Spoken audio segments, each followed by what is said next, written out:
राजेश रंजन उर्फ पप्पू यादव, वो पप्पू यादव जो बिहार के पूर्णिया से निर्दलीय जीतकर 2024 के लोकसभा चुनाव में निर्दलीय झंडा गाड़कर लोकसभा में पहुंचे हैं।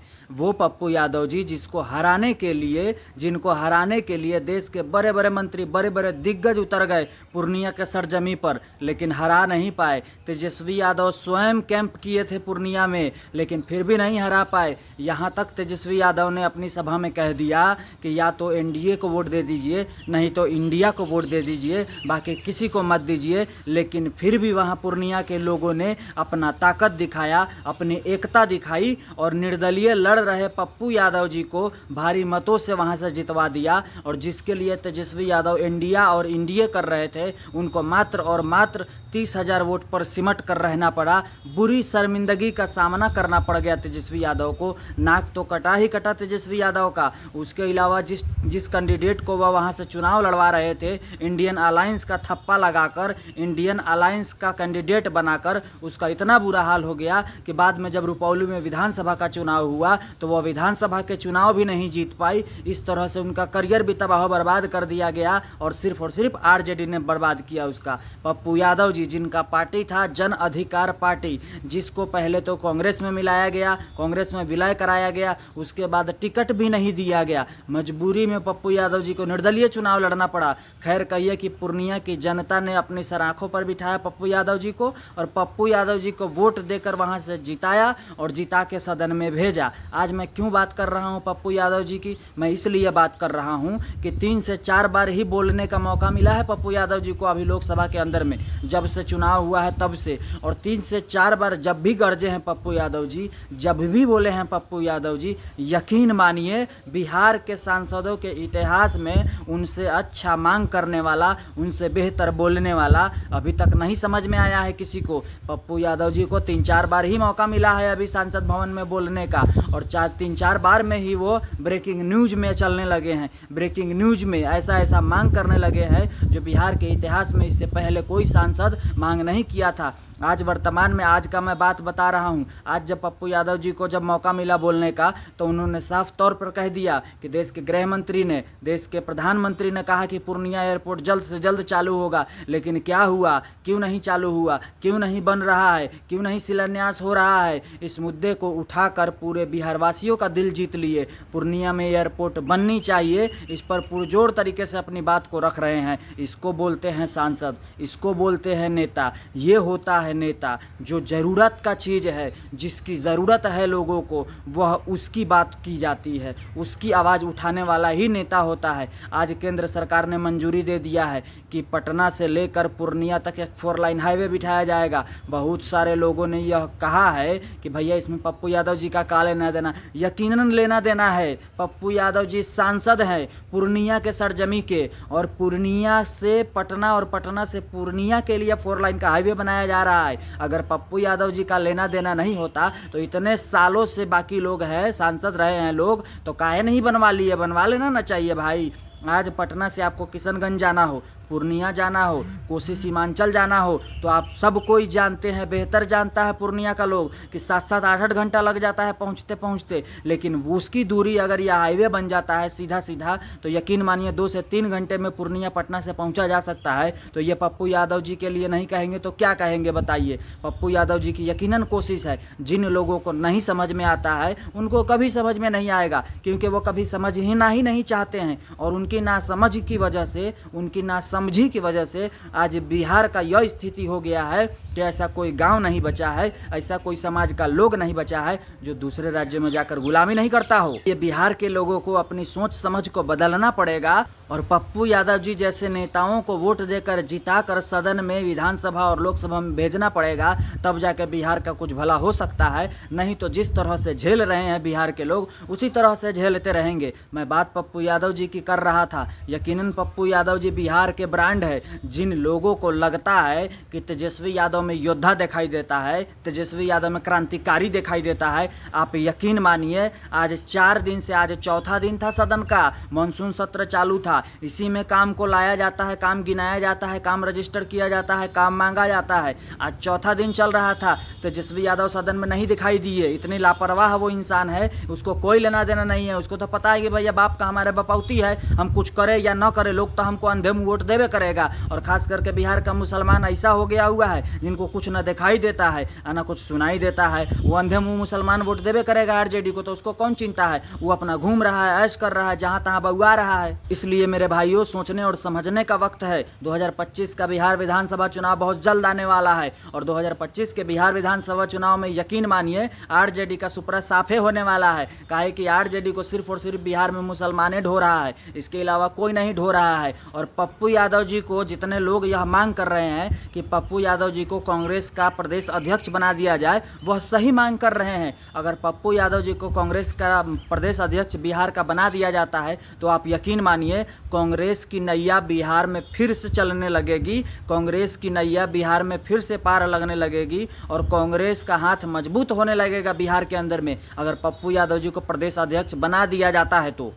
क्योंकि पप्पू यादव जी को अनुभव है, उनकी खुद की जब पार्टी थी तो पूरे बिहार में उनके कार्यकर्ता आज भी एक्टिव है। सिर्फ पार्टी का विलय हुआ है, उनके जो कार्यकर्ता लोग थे, उनके जो नेता लोग थे, उनका विलय नहीं हुआ है, वो आज भी एक्टिव है। वो लोग आज भी मेहनत कर रहे हैं। और यकीन मानिए अगर पप्पू यादव जी को कांग्रेस अगर अपना प्रदेश अध्यक्ष बिहार का बना देती है, आने वाले 2025 के बिहार विधानसभा चुनाव में कांग्रेस का कम से कम 100 विधायक होंगे। अगर पप्पू यादव जी को कांग्रेस अगर अपना प्रदेश अध्यक्ष बिहार का बना देती है तब, और अगर नहीं बनाती है तो जिस तरह से कांग्रेस डूबा हुआ है उसी तरह से डूबले रहेगा। काहे कि कांग्रेस का यह आदत बहुत खराब है कि जिसको कुछ नहीं आता है उसको अध्यक्ष बना देते हैं, जिसको कुछ मालूम नहीं होता है उसको टिकट दे देते हैं, जिसको भाजपा निकाल के भगा देता है उसको लोकसभा का टिकट दे देते हैं, जैसे मुजफ्फरपुर से अजय निषाद को दिए थे। उसी तरह से बहुत सारे ऐसे नेताओं को टिकट दे देते हैं जिनका खुद का कोई अस्तित्व नहीं रहता है और जिसका नतीजा होता है कि कांग्रेस को हार का सामना करना पड़ता है। और यह आज से नहीं है, यह काफ़ी सालों से आप रिसर्च करिएगा तो कांग्रेस का यही नीति रहा है, जिसके कारण कांग्रेस आज पिछड़ती चली जा रही है। ये एक दिन का बात नहीं है। कांग्रेस हो या अन्य कोई भी दल हो, बिहार के अंदर में सिर्फ और सिर्फ उन लोगों का एक ही मुद्दा रहता है कि हमको वोट दे दिए नहीं तो बीजेपी आएगा। इनके पास कोई मुद्दा भी नहीं रहता है, मुद्दा बनाने वाला भी कोई नहीं है। क्योंकि कांग्रेस के ज़्यादातर नेता, आरजेडी के ज़्यादातर नेता हवेलियों में रहते हैं, ज़मीन पर नहीं आते हैं। इसलिए मैं यह बात कह रहा हूँ। और पप्पू यादव जी ज़मीन पर रहते हैं, वो ज़मीन के नेता है। पहले क्या थे वो अलग बात है, लेकिन पिछले 10-15 सालों में जो पप्पू यादव जी ने बिहार के लिए किया है, जो बिहार के लोगों के दिलों में जो बसे हैं पप्पू यादव जी, उनके आधार पर अगर पप्पू यादव जी को कांग्रेस अगर प्रदेश बना देती है तो यकीन मानिए कांग्रेस के लिए बहुत फायदे का सौदा होगा। लेकिन पता नहीं क्या चाहती है कांग्रेस को अपना समझे में नहीं आता है, इसलिए कांग्रेस का यह हाल हो गया हुआ है। कांग्रेस को लगता है कि वो विपक्षी दल में ही बैठा रहे, बस उसी के लायक है, उसको कोई चिंता नहीं है। यकीन मानिए अगर इतना सीट अगर भारतीय जनता पार्टी का होता और कांग्रेस सत्ता में होती तो 6 महीने के अंदर अंदर सरकार गिर गई रहती और इधर उधर कर सरकार बन गई रहती। लेकिन कांग्रेस नहीं चाहती है, क्योंकि कांग्रेस के पास लोग ही नहीं है, उतने बुद्धि शक्ति लगाने वाला कोई लोग ही नहीं है कांग्रेस के पास। इसलिए बस झेले जा रहा है। खैर, पप्पू यादव जी पिछले 5 बार से सांसद रहे हैं और इस बार सांसद वह बनकर गए हैं, निर्दलीय चुनाव जीत कर गए हैं पूर्णिया से। और जैसे ही पूर्णिया के लिए एयरपोर्ट का मांग तेज किए हैं, उससे पूरे पूर्णिया वासियों में खुशी की लहर उठी है। पूर्णिया वासियों में एक उम्मीद उठ गया है कि यकीनन उन्होंने जिनको वोट दिया है उनका जो सांसद है वो यकीनन काम करने लायक है। इसलिए मैं पप्पू यादव जी के बारे में बोल रहा हूँ, क्योंकि मैं खुद भी पप्पू यादव जी को अपना नेता मानता हूँ। यकीन मानिए पप्पू यादव जी बहुत अच्छे इंसान है और पप्पू यादव जी यकीनन बिहार के लिए कुछ करना चाहते हैं और उनको मौका भी मिला है। और यकीन मानिए पप्पू यादव जी करेंगे भी, क्योंकि जितनी बार उनको मौका मिला है अपनी बातों को वो बहुत अच्छे से रखे हैं। और आने वाले वक्त में भी आप लोगों को दिखाई देगा कि पप्पू यादव जी कितने बेहतर तरीके से वह काम कर रहे हैं। अभी जब से पप्पू यादव जी सांसद बने हैं तब से पूरे बिहार के अलग अलग जिलों में उनका दौरा कम हो गया है। नहीं तो चुनाव सांसद जीतने से पहले वो लगभग बिहार के कोई भी जिला हो, महीने में 1-2 बार वो जरूर चले जाते थे। कहीं भी कोई भी घटना घटती थी तो सबसे पहले पप्पू यादव जी पहुंचते थे। मैं पूर्वी चंपारण जिला से आता हूं और पूर्वी चंपारण तो ऐसा लगता था कि पप्पू यादव जी का घर ही है। महीने में 2 से 3 बार 4 बार चले आते थे। यहाँ कोई भी कहीं भी घटना घटता था तुरंत पप्पू यादव जी आते थे, घटनास्थल का मुआयना करते थे और जो भी अधिकारी पदाधिकारी थे उन लोगों को अपना आदेश करते थे कि जो भी जिसके साथ जो भी घटना घटा है उस पर कार्रवाई हो, उनको इंसाफ मिले। इस तरह का पप्पू यादव जी पूरे बिहार का दौरा करते थे, लगातार करते थे, और आने वाले वक्त में फिर करेंगे वो, क्योंकि अभी नए नए सांसद बने हैं तो अभी बहुत सारा काम है उनके पास, इसलिए टाइम नहीं मिल पा रहा होगा, इसलिए वो बिहार का दौरा नहीं कर पा रहे हैं। लेकिन जहां भी उनको टाइम मिलता है, जो लोग भी बुलाते हैं, वो पप्पू यादव जी जाते हैं। और बहुत जल्दी पूर्वी चंपारण का भी दौरा करने वाले हैं पप्पू यादव जी। बहुत जल्दी चंपारण की धरती पर फिर से एक बार आने वाले हैं। अगर बिहार का लोग पप्पू यादव जी को रात को 12 बजे ढूंढता है, रात को 2 बजे ढूंढता है, तो भी पप्पू यादव जी तट पर खड़े रहते हैं, तो भी पप्पू यादव जी आधी रात को मिल जाते हैं। तो ऐसा ना नेता चाहिए, ऐसा ना नेता चुनना चाहिए। खाली दारू मुर्गा पैसा जाति धर्म पर वोट बांटने वाले लोगों को, उन लोगों को जिता कर क्या करिएगा आप लोग? सोचने और समझने की ज़रूरत है। ऐसे लोगों को आप जिताइए जो समाज के लिए बेहतर सोचता हो, जो हर इंसान के लिए बेहतर सोचता हो, जो अपने बिहार के लिए बेहतर सोचता हो। ऐसे लोगों को जिताने का जरूरत है। ऐसे लोगों को नहीं जो आपको जाति में बांटता हो, आपको धर्म में बांटता हो, आपको दारू मुर्गा पैसे पर लालच देकर वोट लेता हो। ऐसा लोग कभी तरक्की नहीं कर सकता है। ऐसा लोग कभी बिहार को तरक्की नहीं दिला सकता है, में कभी विकास नहीं कर सकता है। ऐसे लोगों को वोट देना बंद करिए, जाति धर्म पर वोट देना बंद करिए, लालच पर वोट देना बंद करिए, तभी बिहार का भला हो सकता है। और बिहार का भला हर बिहारियों का जिम्मेदारी होनी चाहिए, पहली जिम्मेदारी होनी चाहिए। आज बिहार को विशेष राज्य का दर्जा फिर से नहीं मिला। क्या कारण रहा कि नहीं मिला? बिहार में 40 लोकसभा का सीट है, 40 सांसद अगर एक होकर, बिहारी होकर अगर यह मांग करते सांसद में, तो नहीं मिलता, मिल जाता। लेकिन नहीं मिल सकता है। वह इसलिए नहीं मिल सकता है क्योंकि भारतीय जनता पार्टी के सांसद अलग सोचते हैं, जनता दल यूनाइटेड के सांसद अलग सोचते हैं, आरजेडी के सांसद अलग सोचते हैं, और एक पप्पू यादव जी जीते हुए हैं, वो तो मांग कर ही रहे हैं कि भैया विशेष राज्य का दर्जा मिलनी चाहिए।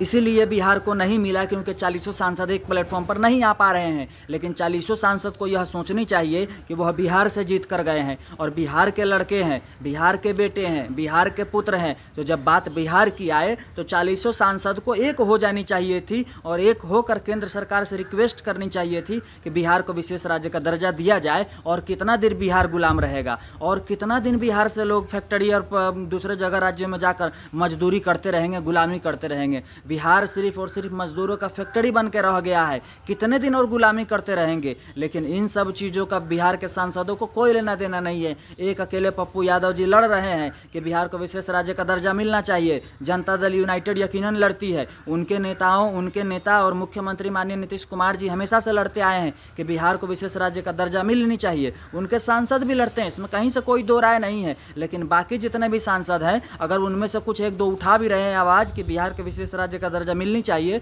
तो वो समझ लीजिए कि वो नमी आवाज़ से उठा रहे हैं, वो दबी आवाज़ से उठा रहे हैं। सिर्फ इसलिए या कोई हम पर सवाल नहीं कर दे इसलिए वो उठा रहे हैं। खुले मन और खुले दिल से नहीं उठा रहे हैं। खुले मन और खुले दिल से सिर्फ और सिर्फ पप्पू यादव जी उठाते हैं और जनता दल यूनाइटेड के सांसद यह शुरू से उठाते आए हैं। इसमें से कहीं से कोई दो राय नहीं है। इसलिए कांग्रेस के आला कमानों से निवेदन है और कांग्रेस को यह सोचनी और समझनी और विचार करनी चाहिए कि पप्पू यादव जी को बिहार का प्रदेश अध्यक्ष कांग्रेस का बना देनी चाहिए, ताकि कांग्रेस का कुछ हालत सुधर सके, कांग्रेस का नैया पार लग सके। क्योंकि पप्पू यादव जी की पार्टी को तो खत्म कर दिया है। पप्पू यादव जी की पार्टी जन अधिकार पार्टी को तो कांग्रेस में विलय करा दिया गया, उसके बाद उनकी पार्टी का समापन करा दिया गया है। अगर नहीं बनाते हैं राष्ट्रीय अध्यक्ष, अगर कांग्रेस का राष्ट्रीय अध्यक्ष पप्पू यादव जी को नहीं बना पाते हैं, तो यकीन मानिए फिर से पप्पू यादव जी अपने पार्टी को चालू कर लेंगे, फिर से अपने पार्टी को एक्टिव कर लेंगे। उनको कौन सा नया कार्यकर्ता बनाने की ज़रूरत है? उनके पास ऑलरेडी इतना कार्यकर्ता है। उनके चाहने वाले बिहार के हर गाँव हर समाज के लोग हैं पप्पू यादव जी को जो चाहते हैं। तो इसीलिए पप्पू यादव जी को अगर बना देती है कांग्रेस अपना प्रदेश अध्यक्ष बिहार का, तो कांग्रेस के लिए फायदा होगा। पप्पू यादव जी के लिए फायदा नुकसान का जरूरत नहीं है, क्योंकि पप्पू यादव जी अपने दम पर जीते हैं। पप्पू यादव जी को कोई पार्टी नहीं जिताया है, कोई दल नहीं जिताया है, कोई नेता नहीं जिताया है। पप्पू यादव जी पूर्णिया से लोकसभा का 2024 का जो चुनाव जीते हैं, निर्दलीय चुनाव जीते हैं, वो अपने दम पर जीते हैं, अपने पैसे से जीते हैं। किसी पार्टी के दम पर नहीं जीते हैं, किसी पार्टी के कार्यकर्ता के दम पर नहीं जीते हैं, किसी कांग्रेसी आरजेडी के दम पर नहीं जीते हैं। अपने कोई नेता मंत्री आकर पप्पू यादव जी का समर्थन नहीं किए थे चुनाव जिताने के लिए। पप्पू यादव जी जो चुनाव जीते हैं वो अपने दम पर जीते हैं, वो अपनी मेहनत से जीते हैं, वो अपनी सूझबूझ से जीते हैं। उन्होंने जो बिहार के लिए किया है उस काम के बदौलत जीते हैं। आप लोगों को याद होगा जब बाढ़ आया था तो पटना का ऐसा कोई गली नहीं था जिसमें पानी नहीं भर गया था। 8 फीट 10 फीट पानी भरा था। उस जगह पर जाकर नाव में बैठ कर पप्पू यादव जी ने राशन वितरण किया था, लोगों का मदद किया था, दवाइयाँ पहुँचाया था, खाना पहुँचाए थे पप्पू यादव जी।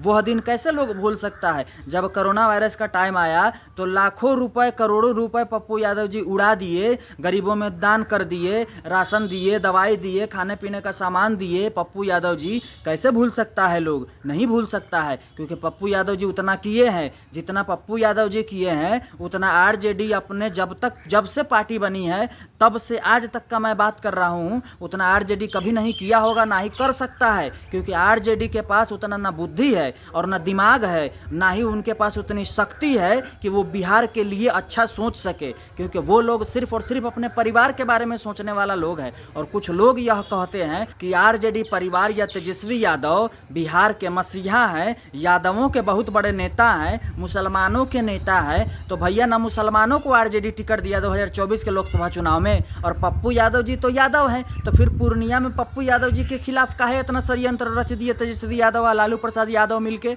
यह सोचने वाली ना बात है। अगर यादव से प्यार होता तो तेजस्वी यादव पप्पू यादव जी के लिए नहीं ना इस तरह का काम करते। पहले पार्टी को मिलवा दिए। तेजस्वी यादव का घमंड कहिए, ईगो कहिए या जो कहिए, तेजस्वी यादव के चक्कर में पप्पू यादव जी का जन अधिकार पार्टी विलय हो गया कांग्रेस में, और कांग्रेस टिकट भी नहीं दिया। यह तेजस्वी यादव का देन है, यह तेजस्वी यादव का घमंड कहिए इसको। तेजस्वी यादव के चक्कर में नहीं ये सब हुआ। तो तेजस्वी यादव हो या लालू प्रसाद यादव हो या आरजेडी कंपनी का कोई भी नेता हो, वो लोग यादव विरोधी है और मुसलमान विरोधी तो है। यह बात तो मैं 50 बार बोल चुका हूँ और हजारों बार और बोल सकता हूँ मैं। और अगर नहीं किसी को समझ में आता है तो आरजेडी के जितने नेता हैं किसी को भी मेरे साथ 5 मिनट बैठा दीजिए और 5 मिनट में वो उठ के नहीं भाग गया तो आप हमसे कहिएगा। ना ही आरजेडी यादवों का भला कर सकता है, ना ही आरजेडी मुसलमानों का भला कर सकता है। आरजेडी सिर्फ और सिर्फ अपने परिवार के बारे में सोचता है, अपने परिवार का भला करता है। अगर ऐसा नहीं है तो राबड़ी देवी जी मुख्यमंत्री रही,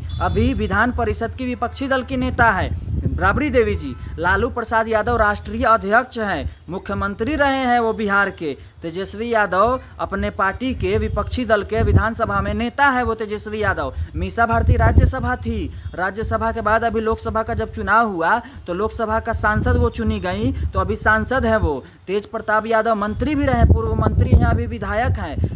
इतना मंत्रालय रखते हैं तेजस्वी यादव, जब सरकार में रहते हैं तो इतना मंत्रालय रखते हैं जिसका गिनती भी नहीं मालूम रहता है तेजस्वी यादव को, और जिसका नतीजा होता है कि कोई काम नहीं होता है। ढिंढोरा पीटते हैं तेजस्वी यादव और आरजेडी के सारे लोग कि 17 महीने में ये कर दिए वो कर दिए, बिहार में क्रांति ला दिए थे, तूफान ला दिए थे। तो तेजस्वी यादव अपना इलाज कराने के लिए रीढ़ का काहे आउट ऑफ बिहार गए हुए हैं? काहे नहीं बिहार में एगो हॉस्पिटल का व्यवस्था ठीक करा लिए जिसमें वो अपना इलाज करवा लेते? तेजस्वी यादव स्वास्थ्य मंत्री रहते हुए अपने पिताजी का इलाज कराने सिंगापुर भेज दिए थे, माताजी का इलाज कराने दिल्ली भेज देते हैं, पत्नी का इलाज कराने हरियाणा भेज देते हैं, खुद अपना इलाज कराने बिहार से बाहर चले जाते हैं। अब बिहार का जो लोग है, बिहार का जो गरीब आवाम है, बिहार का जो गरीब जनता है जिसके दम पर आरजेडी परिवार टिका हुआ है, बिहार की जनता को क्या मिलता है? वही सड़ा गला अस्पताल जिसका ढिंढोरा पीटती है आरजेडी पूरा परिवार। जब विपक्ष में रहता है तब कहता है कि हॉस्पिटल की व्यवस्था ठीक नहीं है, ऐसे ठीक नहीं हुआ, वैसे ठीक नहीं हुआ, डॉक्टर नहीं है, फलाना ढिमकाना नहीं है। और जब खुद स्वास्थ्य मंत्री थे